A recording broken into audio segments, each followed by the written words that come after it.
రాష్ట్ర ప్రజానీకానికి జిల్లా ప్రజానికి హోలీ పండుగ శుభాకాంక్షలు.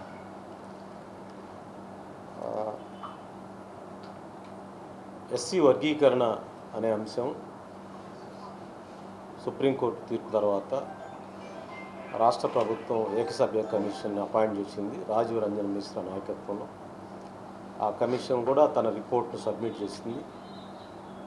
ఆ రిపోర్ట్ని స్టడీ చేయడానికి గౌరవ సాంఘిక సంక్షేమ శాఖ మంత్రి డోలా వీరాంజనేయుల గారి నాయకత్వంలో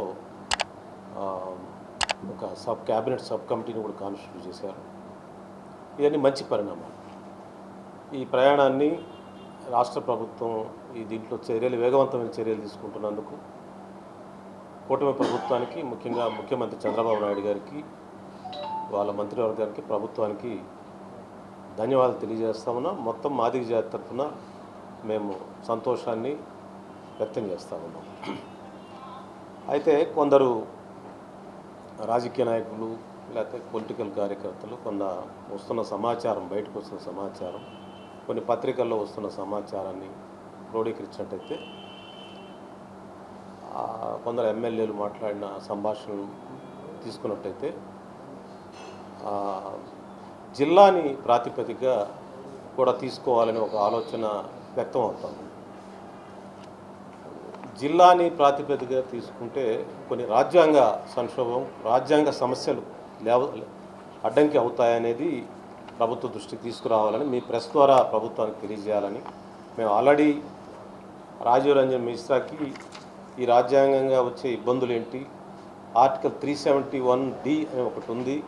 ఆ 371Dలో ఈ ఎంప్లాయ్మెంటు, ఎడ్యుకేషన్ ఇన్స్టిట్యూషన్లో ఎలా అడ్మిషన్స్ చేస్తారు, ఏ విధంగా చేయాలనేది ఒక పార్లమెంటు చట్టం, మన స్టేట్ అసెంబ్లీ చట్టాలు ఇవన్నీ ఉన్నాయి. వీటికి విరుద్ధంగా దానికి విరుద్ధంగా కాంట్రరీగా చేస్తే ఎలాంటి రాజ్యాంగ సమస్యలు వస్తాయో కూడా రాజీవ్ రంజన్ మిశ్రాకి నేను నా మిత్రుల ద్వారా కలిసి మేము ఎక్స్ప్లెయిన్ చేసాం. వారు సానుకూలంగా అర్థం చేసుకున్నారు, మాతో చెప్పారు ఇది కష్టమే, ఇది ఆ విధంగా చేయడానికి వీల్లేదని చెప్పారు. మరి అది ఎలా లీక్ అవుతుందో, ఎలా బయటకు వస్తుందో కొందరు ప్రజాప్రతినిధుల ద్వారా జిల్లాల ప్రాతిపదిక జరుగుతుందనేది వస్తుంది. కానీ ఆ జిల్లా ప్రాతిపదిక చేయటం అనేది ఆర్టికల్ 371Dకి విరుద్ధము. దీనిలో స్పెసిఫిక్గా ఆర్టికల్ 371Dలో special provisions with respect to the state of Andhra Pradesh and Telangana in the matters of public employment and matters of education అని ఒక చట్టాన్ని చేశారు, పార్లమెంట్ చేసింది. దాని అనుబంధంగా ప్రెసిడెన్షియల్ ఆర్డర్ ఇచ్చారు. దాని అనుబంధంగా రాష్ట్ర అసెంబ్లీలో చట్టాలు చేశారు. దాని అనుబంధంగానే ఇప్పుడు AP public employment recruitment act 1975 వచ్చింది. దాని అనుబంధంగానే AP education institutions 1974 admissions, medical, engineering, university admission జరుగుతాయి.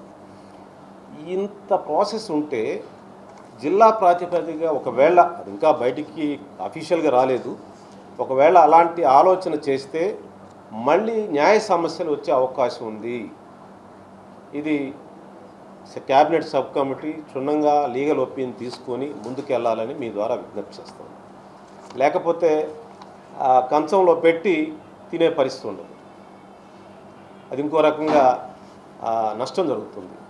ఇంతకాలం 30 సంవత్సరాలు చేసిన మాదిగలు చేసిన పోరాటం, అన్ని ప్రజా సంఘాలు, అన్ని రాజకీయ పార్టీలు చేసిన ఉద్యమం, మరి సుప్రీంకోర్టు దాకా చేసిన ప్రయాణం, సుదీర్ఘ 30 సంవత్సరాల ప్రయాణం జరిగింది. దీనికి సంబంధించి అసలు దీనికి ఫస్ట్ పర్సన్ ఎవరైనా ఉన్నారంటే ఈ క్రెడిట్ తీసుకోవడానికి చంద్రబాబు నాయుడు గారు. ఎందుకంటే వారే దీన్ని ముందుకు తీసుకెళ్లారు.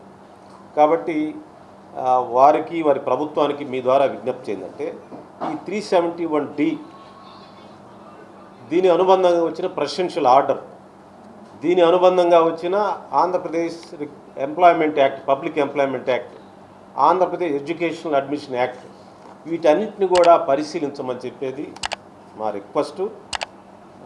దీనిలో మీరు ఎలాంటి